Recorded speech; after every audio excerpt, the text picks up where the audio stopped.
Mari jemaat, sebelum kita merenungkan renungan Advent di minggu yang pertama, kita berdoa terlebih dulu. Tuhan, Allah sang terang kehidupan kami, Allah yang kami kenal dalam pribadi Tuhan kami Yesus Kristus. Hari ini kami duduk bersimpuh di hadapan Tuhan bersama keluarga kami untuk sebentar merenungkan kebenaran kehadiran Kristus bagi dunia ini dan bagi keluarga kami. Kami akan merenungkan kebenaran firman Tuhan di minggu Advent yang pertama ini. Kiranya Tuhan merahmati dan menolong kami untuk memaknai dengan benar rencana Allah dalam kehidupan kami dan kebenaran firman Tuhan bagi kami. Di dalam nama Tuhan kami Yesus Kristus, Sang Juru Selamat kami yang hidup, kami berdoa dan selalu mengucap syukur. Amin. Salam sejahtera jemaat yang terkasih dalam kasih Tuhan Yesus Kristus. Mari bersama-sama kita membaca dari Injil Yohanes pasal 15 ayat 1 sampai yang ke-8. Begini bunyi firman Tuhan. Injil Yohanes pasal 15 ayat 1 sampai yang ke-8. Pokok anggur yang benar. Akulah pokok anggur yang benar dan Bapakulah pengusahanya. Setiap ranting padaku yang tidak berbuah dipotongnya, dan setiap ranting yang berbuah dibersihkannya supaya ia lebih banyak berbuah. Kamu memang sudah bersih karena firman yang telah kukatakan kepadamu. Tinggallah di dalam aku dan aku di dalam kamu. Sama seperti ranting tidak dapat berbuah dari dirinya sendiri kalau ia tidak tinggal pada pokok anggur, demikian juga kamu tidak berbuah jikalau kamu tidak tinggal di dalam aku. Akulah pokok anggur dan kamulah ranting-rantingnya. Barang siapa tinggal di dalam aku dan aku di dalam dia, ia berbuah banyak. Sebab di luar aku kamu tidak dapat berbuat apa-apa. Barang siapa tidak tinggal di dalam aku, ia dibuang keluar seperti ranting dan menjadi kering, kemudian dikumpulkan orang dan dicampakkan ke dalam api lalu dibakar. Jikalau kamu tinggal di dalam aku dan firmanku tinggal di dalam kamu, mintalah apa saja yang kamu kehendaki dan kamu akan menerimanya. Dalam hal inilah Bapakku dipermuliakan, yaitu jika kamu berbuah, dan dengan demikian kamu adalah murid-muridku. Jemaat yang terkasih dalam kasih Tuhan Yesus Kristus, kita patut bersyukur dan bersukacita. Karena apa? Karena Allah Sang Khalik semesta ini, Sang Pencipta sekaligus pemelihara kehidupan ini, adalah Allah yang selalu ingin berelasi dengan umat ciptaannya yang sangat-sangat dikasihinya. Kerinduan Allah untuk berelasi ini ditunjukkan lewat bacaan kita di Injil Yohanes pasal 15 ini. Bagaimana Allah di dalam pribadi Tuhan Yesus Kristus memberikan gambaran kerinduan untuk berelasi dengan umatnya dengan pokok anggur dan ranting-rantingnya. Ini adalah sebuah kerinduan yang harus kita jawab dengan antusias, dengan sukacita, dan juga dengan penuh kerinduan. Bayangkan Allah yang Maha Kudus, Allah yang Maha Kuasa, Allah yang Maha Besar, Allah yang dahsyat dan perkasa dan ajaib semua perbuatan-perbuatan tangannya, rela dan rindu bersekutu, berelasi dengan intim dengan umat tebusannya.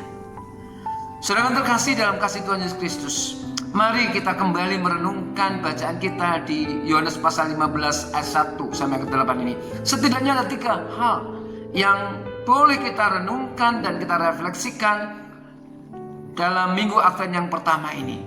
Allah yang rindu berelasi dengan umatnya. Yang pertama, Allah menegaskan dirinya dalam pribadi Tuhan Yesus Kristus dengan mengatakan, Akulah pokok anggur yang benar dan Bapakulah penguasanya.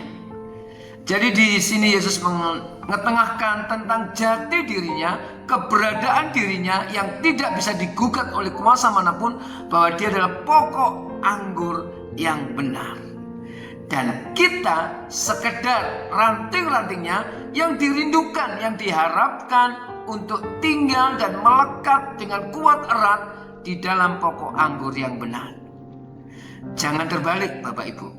Yesuslah pokok anggur itu dan kita adalah ranting atau carang-carangnya. Dan ini harus kita akui dan kita sadari terus-menerus bahwa Yesuslah Tuhan, Raja bagi kehidupan kita dan bagi keluarga kita. Kalau Yesus adalah Tuhan bagi kehidupan kita dan keluarga kita, maka kita patut mengandalkan Dia dalam seantero kehidupan kita, dalam setiap aktivitas kehidupan kita, dalam setiap sikap dan tingkah pola kita. Maka kita harus kedapatan selalu ada dalam kehendak Tuhan. Itu yang dimaksud itu Yesus tinggal di dalam aku. Artinya hidupmu dan hidup keluargamu, hidupku dan hidup keluargaku senantiasa kita bawa untuk terus percaya, mengandalkan Yesus Kristus sebagai satu-satunya Tuhan dan Juru Selamat kita, yang sanggup menjamin, menebus, memulihkan, dan memberikan kehidupan yang kekal bagi siapa saja yang mau percaya kepadanya. Yesus adalah pokok anggur yang benar, dan saudara dan saya carang dan ranting. Kemudian yang kedua, kalau kita adalah ranting dan carang dari pokok anggur itu, maka supaya kita berbuah banyak, maka kita harus tinggal di dalam pokok anggur yang benar itu. Artinya yang kedua adalah kita harus melekat, harus percaya sungguh kepada Yesus Kristus sebagai satu-satu Tuhan dan Juru Selamat. Artinya bagaimana? Artinya tinggal di dalam Yesus Kristus adalah kita mendengar, merenungkan kebenaran sabda Allah, dan dengan tulus, dengan penuh kerinduan, dengan sukacita kita menjalani kehidupan sesuai dengan kehendak Tuhan. Itu artinya kita tinggal dalam Kristus, tinggal dalam pokok anggur yang benar. Tidak ada secuil bagian dari kehidupan kita dan kehidupan keluarga kita lakukan, kita putuskan di luar kehendak Tuhan. Jadi apapun yang kita kerjakan, saat kita membangun rumah tangga kita, saat kita merintis masa depan kita, saat kita mempersiapkan anak-anak kita untuk ke jenjang berikutnya, saat kita membangun segala hal yang ingin kita capai, lakukan semua itu dalam terang kehendak Sang Pokok Anggur yang benar, dalam terang tita sabda dari Tuhan Yesus Kristus. Itu artinya kita tinggal di dalam pokok anggur yang benar, yaitu Tuhan Yesus Kristus. Dan kebenaran yang ketiga, kita harus rela dibersihkan. Tuhan Yesus juga mengetengahkan tadi bahwa kamu sudah tinggal di dalam aku, tapi engkau harus dibersihkan oleh kebenaran firman. Di ayat 2 dikatakan, setiap ranting padaku yang tidak berbuah dipotongnya, dan setiap ranting yang berbuah dibersihkannya supaya lebih banyak berbuah. Ayat yang ketiga, kamu memang sudah bersih karena firman yang telah kukatakan kepadamu. Jadi kita rela diproses oleh kebenaran firman Tuhan. Maksudnya bagaimana? Jadi setiap keputusan kita, tindak tanduk kita harus dikonfirmasi, harus dipadu-padankan dengan kebenaran firman Tuhan. Kalau kedapatan hidup kita sedang tidak beres, tingkah pola kita sedang tidak benar, maka kita rela dipangkas, rela dibersihkan dalam terang kebenaran firman Tuhan. Hanya dengan begitulah, dengan tiga hal ini, kita mengakui Yesus sebagai satu-satunya Tuhan dan Juru Selamat kita yang hidup, penjamin hidup kita sebagai pokok anggur yang benar. Di luar Dia kita tidak bisa berbuat apa-apa. Dan yang kedua, kita tinggal di dalam Yesus Kristus menjalankan kehendak-Nya. Dan yang ketiga, kita rela diproses kehidupan kita oleh kuasa kebenaran firman Tuhan. hanya orang-orang yang hidup di dalam 3 kebenaran ini, maka akan berlakulah ayat yang ke-7. Jikalau kamu tinggal di dalam aku dan firmanku tinggal di dalam kamu, bonusnya, berkatnya, rewardnya adalah mintalah apa saja yang kamu kehendaki dan kamu akan menerimanya. Dan kalau kita sudah mengalami ayat yang ke-7 yang luar biasa ini, maka hidup kita akan menggenapi ayat 8, yaitu dalam hal inilah Bapakku dipermuliakan, yaitu jika kamu berbuah banyak dan demikian kamu adalah murid-muridku. Allah di dalam Yesus Kristus yang rindu berelasi, Allah yang bukan hanya mengharapkan saudara hidup di dalam percaya, hidup di dalam kehendaknya dan mau diproses oleh kebenaran firman Tuhan.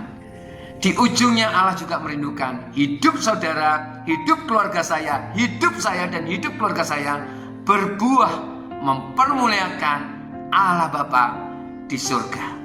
Dengan demikian hidup kita akan semakin diperkenan dan menyukakan hati Allah yang sudah terlebih dulu menyukakan hati kita dengan karya kasih-Nya hadir di dalam kehidupan kita. Dan itulah yang harus kita syukuri di minggu Advent ini. Pertanyaan reflektifnya bagi saudara, sudahkah engkau percaya sungguh bahwa Tuhan Yesus adalah satu-satunya Tuhan dan Juru Selamat hidupmu secara pribadi? Yang kedua, sudahkah dalam semua aspek hidupmu engkau mau diterangi dengan rendah hati oleh kehendak Tuhan? Dan yang ketiga, sudahkah engkau rela dengan rendah hati dan dengan penuh penyangkalan diri, menyangkali ego kita, hidupmu mau diproses oleh kebenaran firman Tuhan? Selamat menikmati dan mengalami berkat Tuhan di minggu Advent yang pertama ini. Tuhan Yesus memberkati dan mari kita berdoa. Tuhan, sungguh kami bersyukur di minggu Advent yang pertama ini kami dibukakan, disingkapkan oleh satu kebenaran bahwa Engkau adalah Allah yang rindu berelasi dengan kami, dan bahwa hidup kami dan seisi rumah tangga kami untuk mengaku Yesus adalah satu-satunya Tuhan dan Juru Selamat dunia ini. Dan hidup kami rela kami jalani di dalam kehendak Tuhan. Dan biarlah hidup kami dengan tulus rela dibentuk, diproses oleh kebenaran firman Tuhan. Jadilah kehendak-Mu atas hidup dan keluarga kami. Jadilah rahmat-Mu atas kehidupan dan keluarga kami. Hanya di dalam nama Tuhan kami Yesus Kristus, Sang Penjamin kehidupan kami berdoa dan selalu mengucap syukur. Amin. Tuhan Yesus memberkati.